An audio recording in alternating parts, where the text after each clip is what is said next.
Hey family, welcome back to my channel. I'm your host Keto Rowe, and today we're going to talk about my personal journey in giving up secular music. So let's get into it.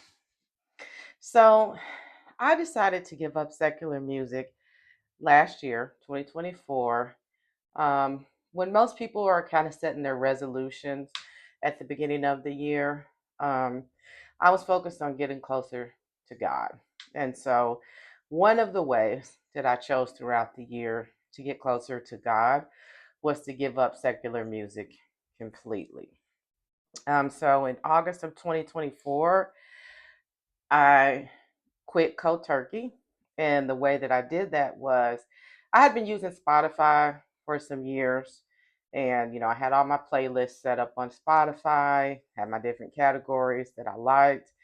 Um, I just totally ended my Spotify subscription and switched to Amazon Music so I could just start completely over.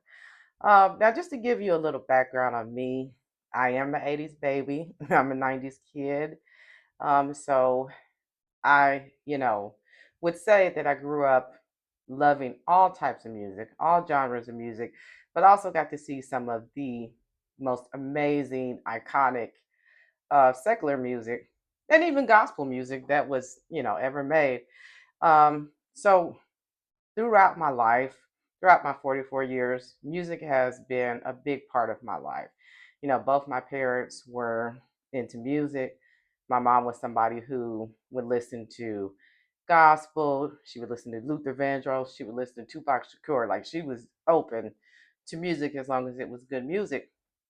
And so when I felt the Lord kind of leading me last year to give up secular music completely, that was something that was big for me because, like I said, I'm a music lover of all genres, country, rock. When I was growing up, Backstreet Boys, Nirvana, but then I also listened to, like Hot Boys and all different kinds of music. I just enjoyed it. Um, but I felt like this was something that God wanted me to do. And if I had to pick a particular Bible verse that really drove home to me how important what we listen to is, I would say that it was Philippians 4:8, which is a good guide for choosing your music. When it comes down to music, what you're really listening to determine as a Christian if it's something that edifies your soul and your spiritual walk is the lyrics, right? So Philippians 4:8 reads, "Finally, brothers and sisters, whatever is true, whatever is noble, whatever is right, whatever is pure, whatever is lovely, whatever is admirable, if anything is excellent or praiseworthy, think about such things." And so to me, that just speaks about how we should have our mind on the things of the Lord, um, how we should feed ourselves positive, God centered things. And I don't know about anybody else, but I'm one of those kind of people who, listening to music is what I'm. A song may get stuck in my head all day, and I'm thinking about that.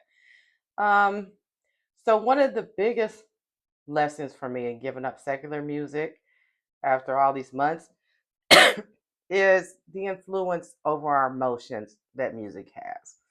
I think everybody can kind of identify with, being in love, you're in a relationship, and you have those songs that really make you think about that person.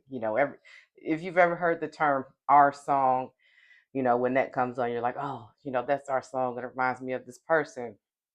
So music is something that gets into your mind, it gets into your soul, it gets into your being, and I may hear a song and be thinking about it and singing it all day.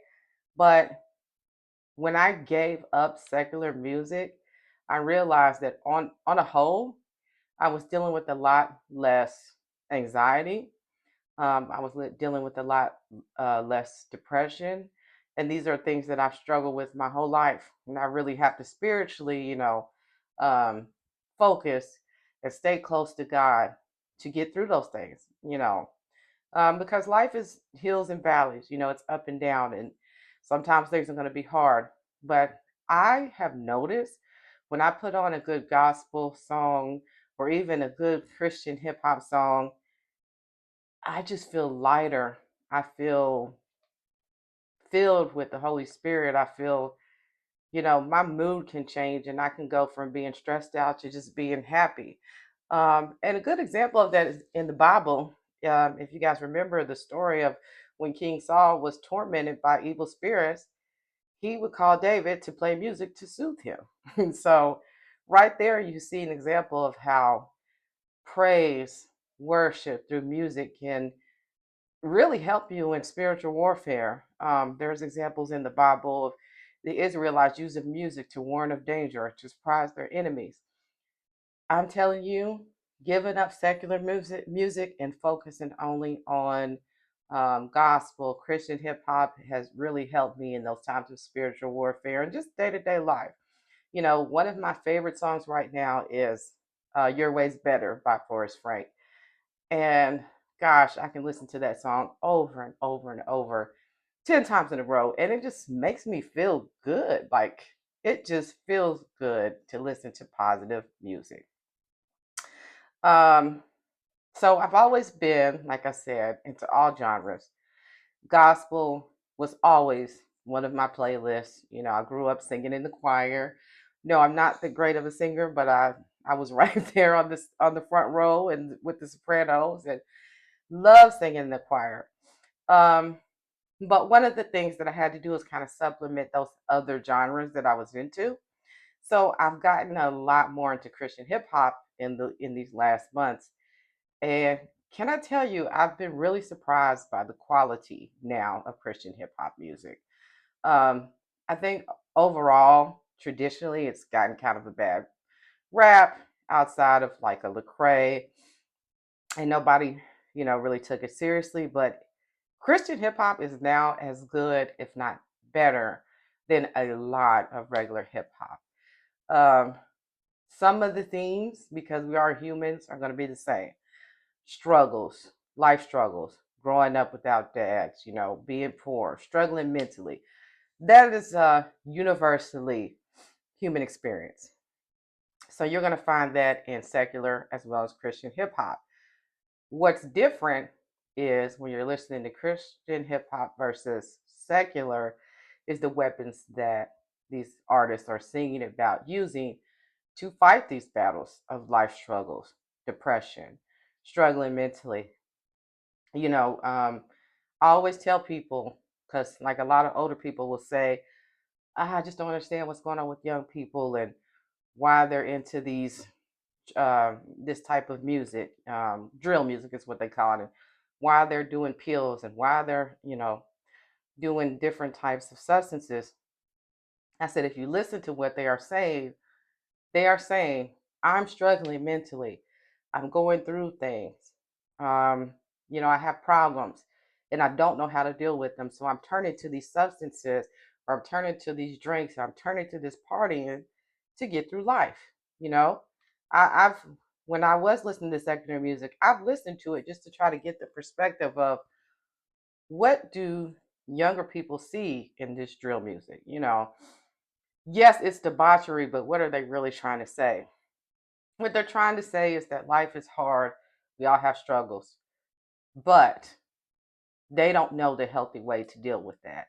And so I think that when you stop listening to music every day where there is fighting, shooting, substances, yes, I've listened to those things. I didn't do any of those things, but it was over a catchy beat or it was a good storytelling, so I'm one of those people who develop a cognitive dissonance, if you will.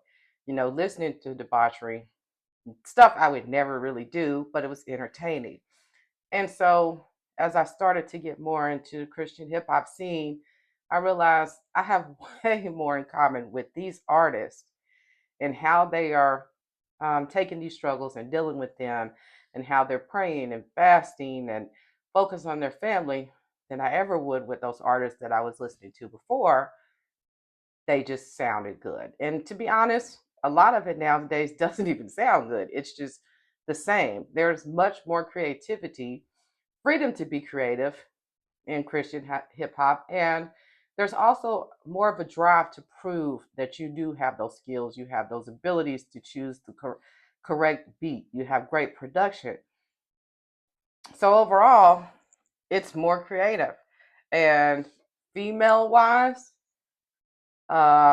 Christian hip hop females, better skill, more topics, dress modestly. Yeah, I mean, they wrap circles around what we got going on in secular female hip hop right now. So um, I've just really expanded my different types of music that I intake. Um, I've always been into, like I said, gospel, but I've also always been into Christian music, like Toby Mac. Now I've got Christian hip hop, and I'm always discovering something new every day. Um, and like I said, in that area of my life, I feel lighter. I feel less stress, less anxiety. I have another weapon, if you will, to fight these spiritual battles. Now, am I saying that all Christians have to give up all secular music? Well, no. Like I said, the important focus is on the lyrics. So if you are someone who says, well, I still want to listen to love music where it's really truly about love, or positive songs that are not necessarily Christians, nothing wrong with that. Just for me, I think this is something that I wanted to do in my journey, but I think we should all be very diligent about consuming music that goes directly against the things of God, violence, lots of fornication. I mean, to be honest, that is a lot of what's in secular music. And so, I think we just have to be careful that with that, because we don't want to be focused on the things that are not of God, even if it's not something that you really do. I mean, you can only hear so much of the same thing over and over and not think that way a little bit. And now, like I said, I'm in my 40s.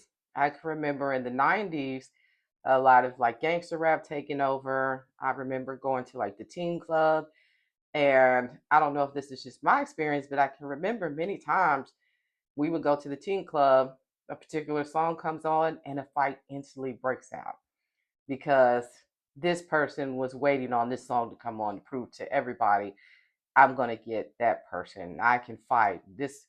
Duck if you buck. You know what I'm saying? It makes you feel like, yeah, now is the time to get violent.